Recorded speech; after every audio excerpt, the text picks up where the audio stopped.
just cruising in. The champ, Mike, everybody, coming at you live with the Elimination Chamber 2018 review. Oh man, we are pumped up. We are pumped. What an amazing match last night that we had, the women debuting in the Elimination Chamber. Oh my gosh. But let's start off in one of the matches that I actually didn't catch, and that was the pre-show with Carl Anderson and Luke Gallows. You know, I really have so much hope for those guys. You know, ever since they came over from New Japan, it just seems like, I don't know, the WWE has no idea what they're doing. And it's funny to me because they just finally paired him up with, you know, Finn Balor, and we got the Balor Club going. But unfortunately, Carl Anderson and Gallows are basically a pre-show joke. Those guys were amazing, you know? And this whole Balor Club has so much potential, so I really don't get what they're doing. But anyways, you know, of course they go over, you know, Miss Taraj. I didn't catch this match, but apparently afterwards, Dawson, after the match, called it a mockery. So maybe we're gonna get something with the Revival. But you know, like, is it really gonna go anywhere? I don't know. Revival, they've been up and down lately. I got a chance to see them at the live show in Eugene. They were a lot of fun. And I got a chance to see Gallows and Anderson, and like I said, man, they're just being so underutilized. So the kickoff show, yeah. Anyways, so to kick it off, oh my god, how amazing. The first ever 6-women Elimination Chamber match. Oh my god, this thing was an awesome. Man, you know, one of the things that really stood out for me was actually Sonya Deville. I mean, I've seen a little bit of her in NXT and some of her on WWE since they brought her up to the main roster, and she's really done a really good job with the Absolution stuff. But I've never really got to see her like kind of show her talents this way. So it was really cool for me to, you know, I think she did a good showing. Bailey and Bliss. We had Mickie James. We had Sasha Banks. Man, what a match! You know, in fact, I think the women put on a better match than the men. And I don't know if that was just like by default or because, you know, I don't know. The women just seemed to go more out than the men did, and I don't know if just that's just how it worked out. But man, there were some really cool spots. You know, Mickie dove off the top of the pod, did her Thez press, and then, man, Alexa Bliss, oh man, did her moonsault. Oh man, I can't think of it right now. Why can I not think of it? Yeah, Choose the environment, the bell. Oh my gosh, that promo by Bliss at the end. How amazing was that? I couldn't believe that, the swing, you know, the swerve. She had me going. I thought she was cutting this, like, genuine, nice promo. And I really didn't like it at first. In fact, I was kind of, like, really thrown off by her being nice, because she's usually, you know, plays such a bad character. Or a good bad guy. But, man, when she swerved the crowd and was like, and none of you deserve you to have your dreams. Oh, she's great, man. I really love Alexa Bliss. Yeah, so she went over. She retains the title, and I don't know, they're kind of maybe swinging us with this Asuka stuff, but we're gonna find out this later down the match. But you know, I get that the women, man, they're pulling off some amazing stuff right now. I really love the Royal Rumble. That was absolutely amazing. And I mean, it could have had some better spots, but it was just great to see them kind of get their moment. And now to see them kick off and do this, man, So much potential. You know, but I don't want them to rush it anymore. You know, they've already given us quite a few things in the ladder match and then we're rumbling out the Elimination Chamber. So I'm really hoping they slow down a little bit, appreciate it a little more, get this Ronda Rousey thing figured out, and we're going to get to that. But next up is Sheamus and Cesaro, your tag team champions, taking on Apollo and Titus O'Neil. And we got to say Apollo now because they left out the Cruise.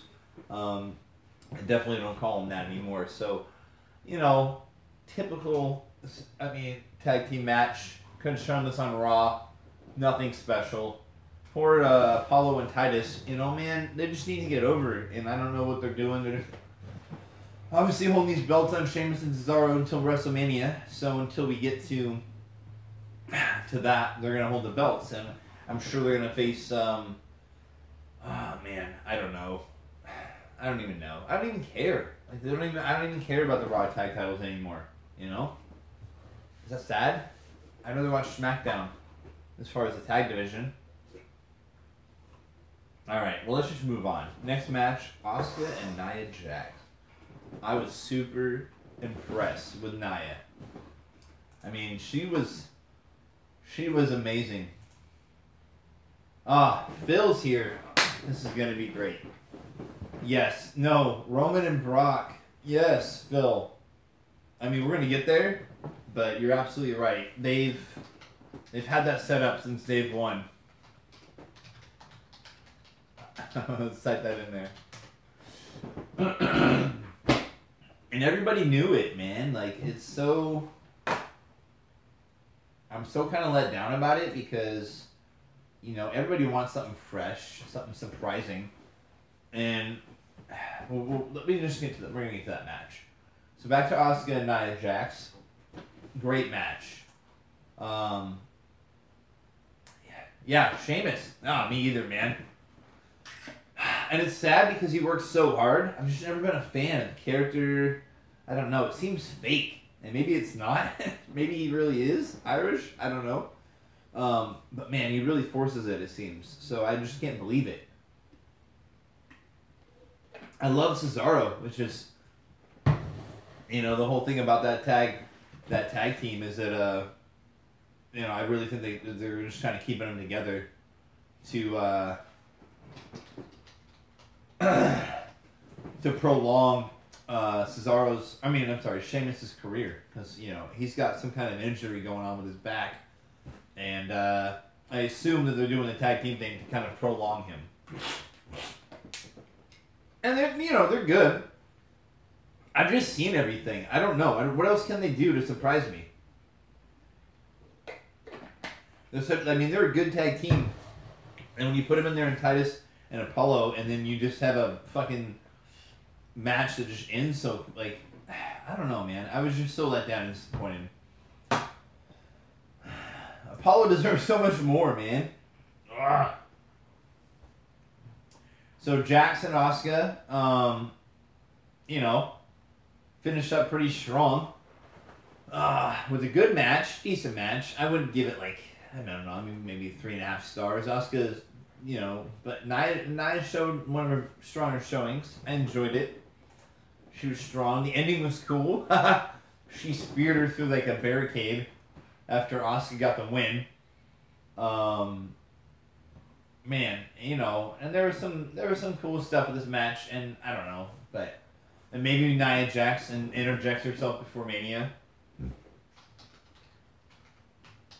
But we'll see, you know.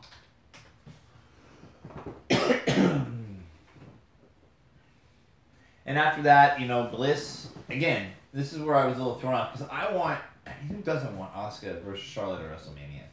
Pretty sure that's what the fans want, and we better get that.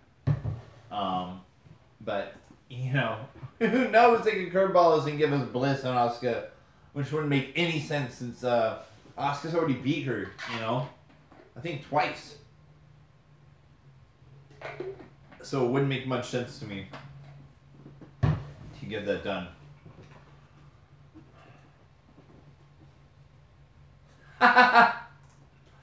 Man, I think Sheamus is done at the end of this year, to be honest.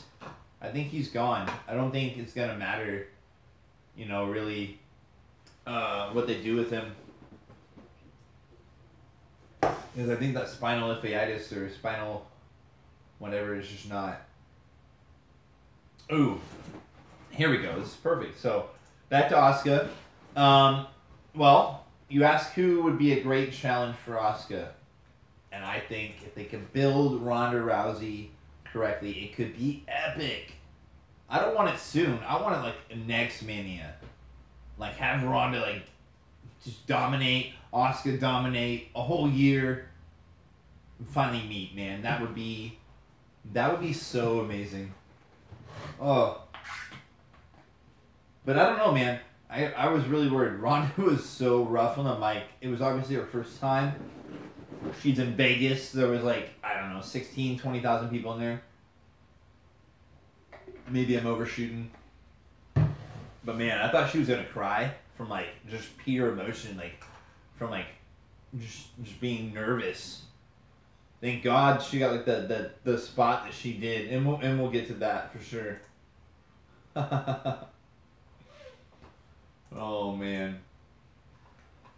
So next up was Bray Wyatt and Matt Hardy. Oh, man, this was such a good match. I went to the live event, and I pretty much saw this exact same match. Like, almost move for move, spot for spot. Even the part where Bray, you know, when he gets down in the corner, and he was like, oh, yes, wonderful, wonderful. That was, he did that, man, and he did the obsolete song, and I thought it was all great, and to see the crowd like beach balling or whatever they were doing was so disappointing, man. Like I was like, Matt Hardy's really trying to put. Everyone was screaming for the Broken character to come into the WWE universe, and now all of a sudden, it's like, you know, they don't like it, they don't understand it because they didn't watch it on TNA. They only knew a little bit about it, and to see it in its raw form. And we're getting it in some like WWE produced form where these videos are not what Matt Hardy intends when he's doing his broken character, man. So hopefully we get something more of the raw video stuff, you know, towards Mania, because they're now 1-1 as this match proceeded. Because it's like I barely want to talk about it. I was so disappointed. I thought there was a fight in the crowd, and then so to find out that it was like people playing with beach balls was quite the letdown.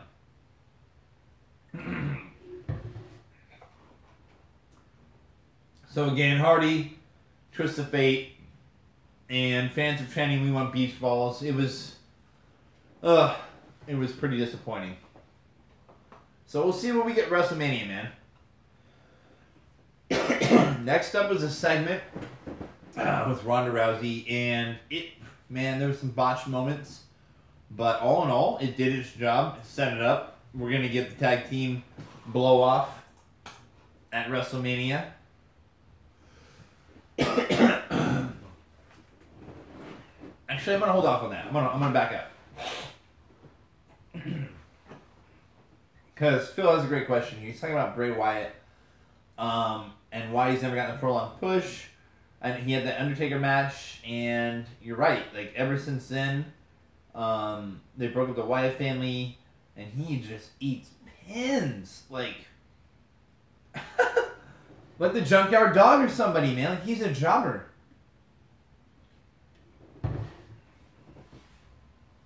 Man, welcome to the show, Adam. Doesn't matter if you don't have anything to talk about. Bring up some NBA stuff, man. I'm kind of just getting through this review. It's a rough show, you know. It's the first one, so we can talk about anything, you know. Right now, if you want to tune in, I'm just about to bring up the Ronda Rousey contract signing, which was a pretty cool segment, man. And I'm going to lay it out for you. So since you don't watch, enjoy. But basically, you know, Rousey walks on down to. I'm sorry. First, Kurt Angle comes out, and there was a segment earlier where he had gone in her dressing room, and we kind of had this notion that they have talked, you know, like behind the scenes. So he comes down to the ring, and Triple H and Stephanie come out. And Triple H got a pretty good ovation from the crowd. It definitely seemed like the fans still love him. He got some Triple H chants. And then he kept this really cool promo where he just kind of ran down Rousey's career, let us know who she was, called her the baddest woman on the planet. And out comes Rowdy Ronda Rousey. And, yeah, man, nervous. Just so nervous. And real kind of, like, her little cute self, kind of quiet. And I was kind of expecting, like, a tough Rousey at first, but maybe that's why the swerve is there. She was definitely kind of, nervous, because I thought she was going to cry. Oh, my God. So, thankfully, Kurt cuts in. She's about to sign this contract. Stephanie's like, thank you, Ronda. We're so glad to have you. This is going to be amazing. Oh, man. I can't wait for you to be a part of the WWE. And she's just like, oh, I just want a chance to prove to the fans that, you know, I'm here to compete, and I want to earn my spot, and I don't want a title shot right away. And so she's talking all that stuff, and then all of a sudden Kurt Angle comes in, and he's like, well, hey, Ronda, I just kind of find it funny. And she's like, what? What are you saying, Kurt? And he's like, well, they were just talking all this crap about you in the back, and man, they were just like, we got this bit, you know, and said the B word, and Triple H, hey, pulls the mic from Kurt, and Ronda's like pissed at this point, and you're getting like, I mean, you can tell that something's up, right? Stephanie tries to smooth it over. She's like, no. That's not true at all, Ronda. We really respect you. Yeah, you embarrassed us at WrestleMania, but you also really impressed us. So she goes on with that, and Kurt's at this point, Kurt cuts in again and kind of says something about them. They've been talking in the back about how they're kind of using her or whatever. And Triple H ends up saying, oh, you know, don't listen to him. You know, I think he's got the flu. he's a little sick, so I'm going to get him out of here. So he's starting to get Kurt up the ramp. And meanwhile, oh my gosh, this whole promo was so great. So at this point, because like the beginning was a little rough. So now Kurt and Triple H are headed up the ramp. Stephanie's just got with Ronda about to sign the promo, and Kurt stops on the way up. And turns around and says, oh, by the way, Stephanie said she could beat you. Oh, man. So Ronda gets all up in her face. She's like, Stephanie's like, no. I didn't say anything like that, you know, and kind of backing up off of her. And then Triple H comes down and he's like, hey, you know, get off her, you know, Ronda, come down. And then Ronda puts Triple H through a table. Oh my God, it was awesome. The belly to belly through the table. Triple H sold it like a master. Oh, acting like he had a broken back. And then Stephanie came over, and I swear to God, this was a slap heard around the world. It was unbelievable. Just unloaded. Boom! And just slapped Ronda with a stiff slap. She's like, don't you ever touch my husband. Boom. And I thought Ronda was like gonna flip. Because like you can see the bruising, like the red mark on her face. Like, but man, Stephanie just got her face, and she told her, man, like, oh, it's set up. We're gonna get Ronda Rousey, Kurt Angle, 2 Olympic gold medalists, there we go. Taking on Triple H and Stephanie at WrestleMania. It's going to be awesome. I know Rock and could have been cooler, but, you know, who's to say he probably would have stolen the show like he normally does. So it's going to be amazing. So that was a great segment. Ronda then, after Stephanie kind of runs away, signs the contract, throws it on Triple H, and, you know, kind of says, you know, I'm here. So we got badass Ronda, you know. Oh, God, what a segment. So next up was the Men's Elimination Chamber, and I'm going to briefly talk about it because I was absolutely let down. They set me up for just disaster, you know? It's not really what I was expecting.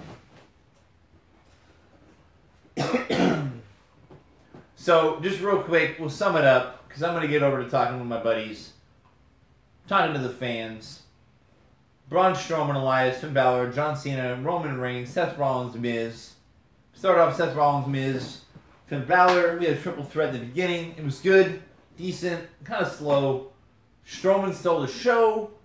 I mean, I think he did 5 of his running power slams, pinned 5 people. Roman Reigns, Roman Reigns. You know, it was just so predictable. Gets the win. He's fighting Brock Lesnar at WrestleMania. Now we can talk about that, Phil, because we're there. Show's over. I was just like, I'm going to bed at that point. That match sucked. Compared to other Elimination Chambers, I was so just. Anyways, so that wraps that up. So let's talk some sports with the fans. Yeah, we definitely need to get Nick in here. That would definitely make it a little bit more. He gets so riled up. I need to figure out a way and get like people to phone in. That should be so great.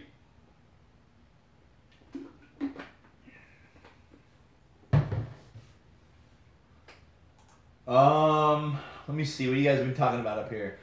I saw something about. So Adam wanted a review of an old high school wrestling match when Phil found out. God, it was amazing because I think he thought that like he wasn't wrestling this kid. There was just no way. And then when Phil found out that he was wrestling this monster from another school, just a beast. This kid was like a little mini Brock Lesnar, man. Ready to just snap somebody like a twig. And that twig was Phil. And, I remember him storming down, and he was just like, I'm out of here, man. I'll be right back. I need to take a break. I'll see you back when my match is on. And to his credit, he went out there and he tried. And he got put on his back. And, well, we all did. So, no hard feelings, Phil. No one would have beat that kid. That might have been Brock's, like, illegitimate son or something. Who knows? Timelines don't meet up, but, you know what I mean. What else we got here? Yes, Roman Reigns is like the Kevin Durant. I love this little setup right here. Can't see that well. I need to fix my lighting a little bit, but we got Steph Curry, his son's little trophy, and then we got Kevin Durant. Here's a little buddy. I just said that was a nice little addition because I'm not a big Kevin Durant fan either. Yeah, Adam, that's a great question. I'm gonna look that up right now because I'm not. I just saw something about Jerry Jones getting fined. Oh man.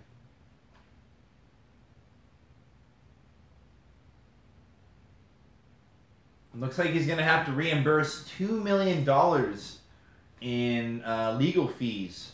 Basically, Goodell's saying like, "Hey, this is for wasting my time." Oh, Jerry, only you, man.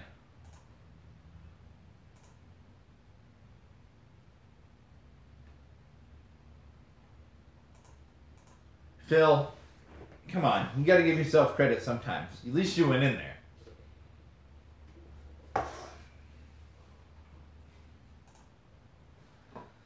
Oh, man, I didn't know about all that. Man, I don't know.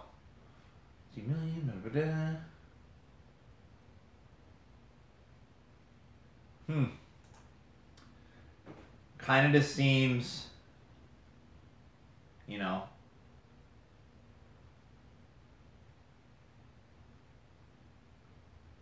seems interesting. I don't know.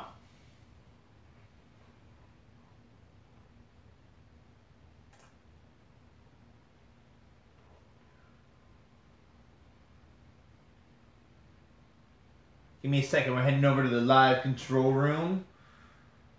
I'm interested to see how this works.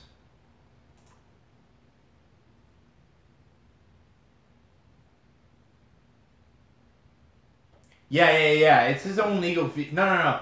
I think he has to pay. He has to reimburse. I think he's reimbursing the NFL. Like, Roger Goodell is, like, sticking it to him.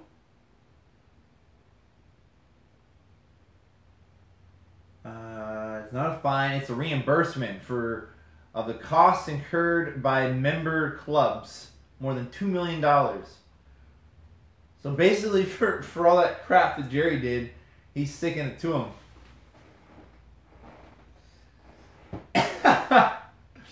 I don't think he's broke.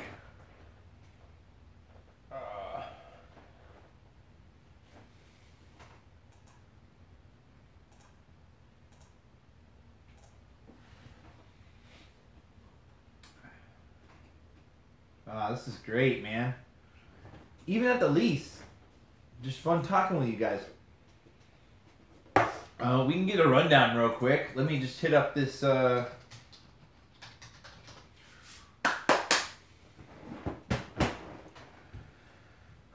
me just hit up this real quick. This is the extra stuff you get when you watch Mike Everybody, the champ. Holy, okay. You guys, you want to talk a little college basketball?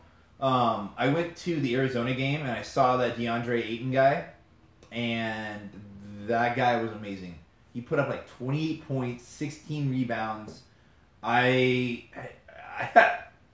don't doubt that they gave the guy $100,000 because he was amazing. In fact, they would have won that game if they would have gave him the ball in the last 8 minutes of the game.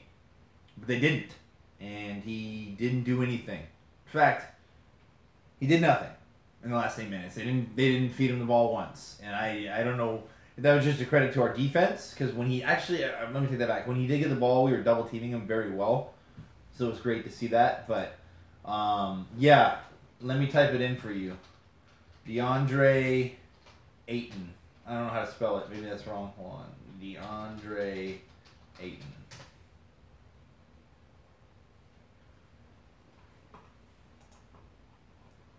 Yeah, dude's a beast.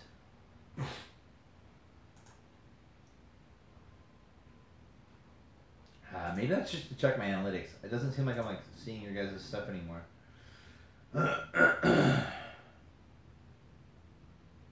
Ew. Hey, yo, remember to hit that like button, that subscribe, guys.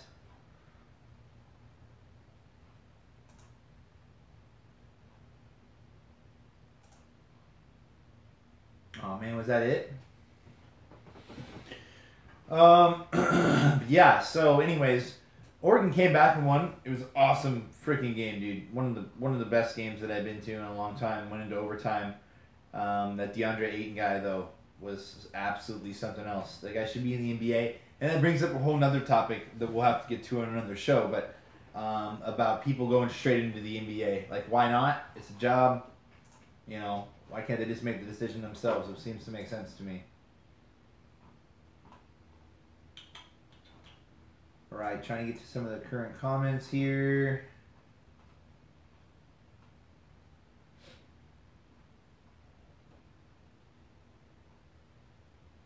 He seems like a number one pick. Guy was 7'3", shooting three-pointers, didn't miss a free throw. And he can just get a rebound over your back. They didn't call. He got one foul on him the whole game. 7'3" guy. And can run. I would say the only thing that I can knock on him is that he seemed to lack a little stamina. You know, and I don't doubt he's a big dude. But, you know. We'll just have to find out.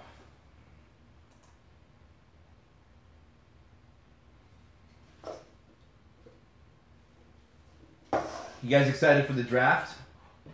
Let's take a look at that. Got that coming up real soon.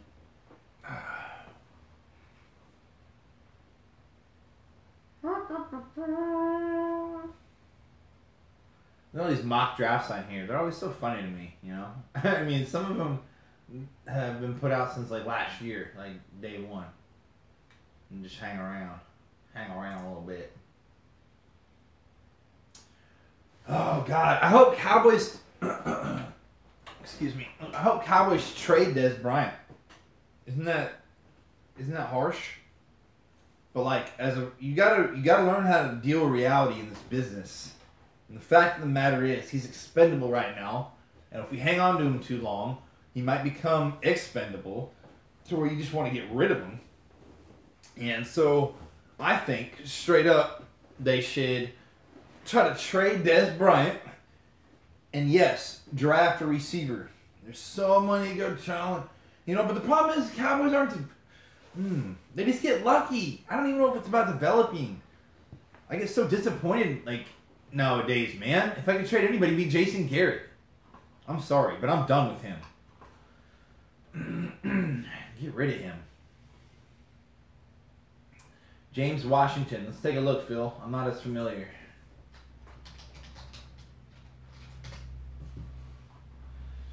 Woo! Who's this boy? James Washington from Oklahoma State. Okay. I wouldn't mind that. He's played in 4 bowl games. Oklahoma State in general, I assume. But 6 foot, 205. We got any other stats on this guy? I definitely like. No, I'm saying, cut him. Cut him. This ain't a pay cut. You get both. Oh man, how great!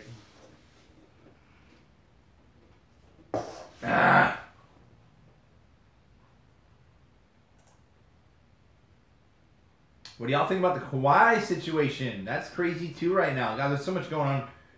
So much going on in like all areas. Okay, there's James Washington from Oklahoma State. He's got a decent grade. He's projected a second round. Okay. Comparisons, Corey Coleman. Why am I not seeing like... That's because this is an NFL website. What kind of crap is that? Ooh, here's the YouTube video of him. And he's a Blitnikoff winner. Okay. Well, things you learn. No worries, Adam. Welcome back.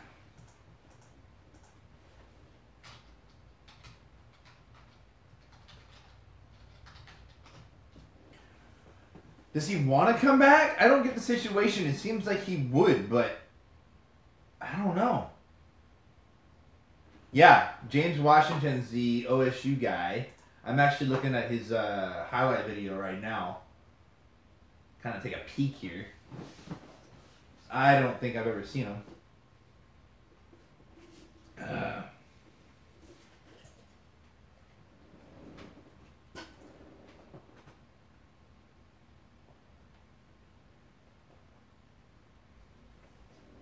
Alright, now we're good to go. Hey, honey. Hey, see you soon. That was a wife. She's great. The best. Pretty good player from a few games I saw. Yeah, well, we're looking at these highlights right now. Here, let's turn this down. Maybe that's why it's loading like garbage. Like overloading this computer. Doop. Woo! He's definitely got some speed. I like it. You know, and you know Jerry. You know, he likes some Oklahoma State, he likes some Southern players in Big 12. I like them local kids. He's always all about that, you know? That would be a great... Let's get rid of an Oklahoma State guy and then get a new Oklahoma State guy. I like it. As long as we can get rid of Dez, man. I'm so tired of it. So overrated now. You had your time. Woo! Man, it feels great. You know, this video is rough. I mean, I don't know if maybe it's also my display that I have going. But it's probably also... Oh. I was going to say, it's probably also the camera that I'm using. Oh, it don't look too bad. My lighting is so bright on that one side. We need Nick on here, man. Come on, let's get him. Hope you guys like that. you know, there's a lot of effort that went into this wall.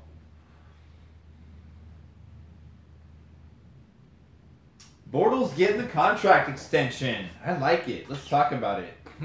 Let's look this guy up real quick. You know, I thought he did good in that playoff game, but that can't justify you for the whole season, right? Like, they were saying he was garbage. They wanted to get rid of him. They were going to get rid of him. And then he played like the good game. Decent. Oh, man. I feel like if you...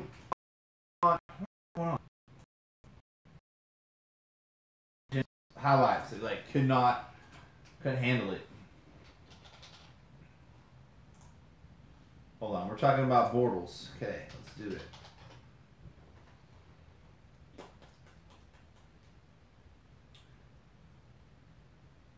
Oh, it's not okay, so he signed. Blake Bortles gets one more year to prove he doesn't totally suck. When did this go down? When did this go down? Oh. I thought you were saying like, oh, let's talk about like does he deserve one? But no, he got one. Man, that changes everything. Well, I guess you keep someone that you know is like reliable, that you can trust. What do you think? In my opinion, that's probably what I'm going to have to go with. I mean, he did, like we said, he got into the playoffs. He does the job.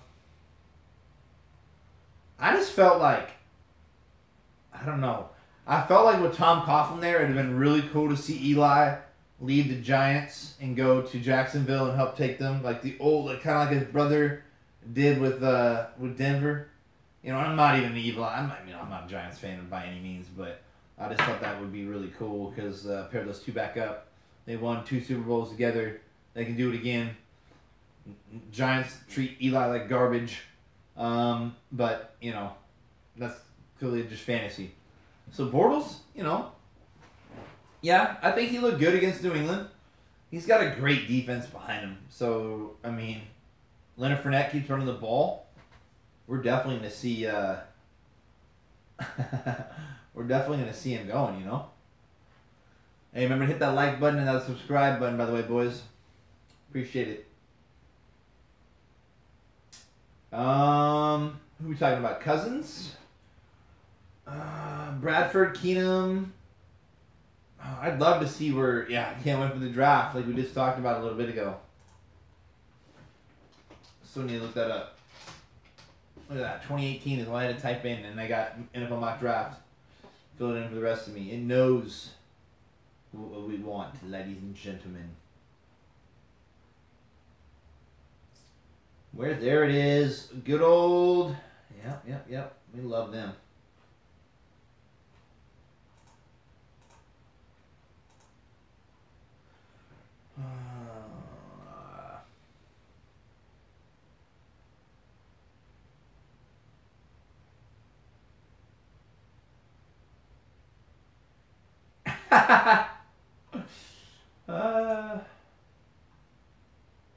Well,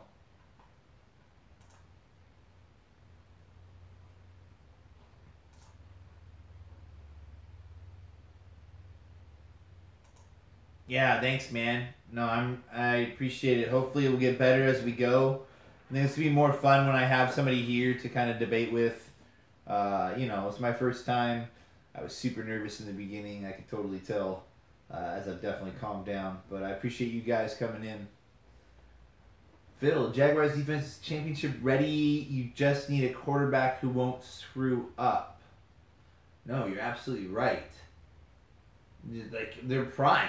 They're the best defense statistically and just visually. I mean, they just have a bunch of studs on that team. The Jacksonville Jaguars do. So it's going to be really cool kind of seeing how, what they do next season. Jalen Ramsey's the man.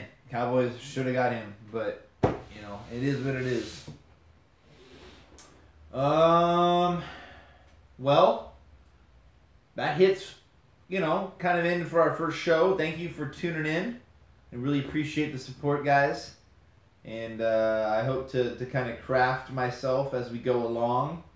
Also, stay tuned for the Mike Lazanich Somewhere in the Middle debate show that hopefully will be premiering sometime within the next month or so. It's kind of what this whole idea was generated around, but I'm going to be doing a lot of videos on my own channel here just to kind of keep up with wrestling and whatnot. And just get out here and talk. It was a lot of fun. I really hope to gather some more viewers.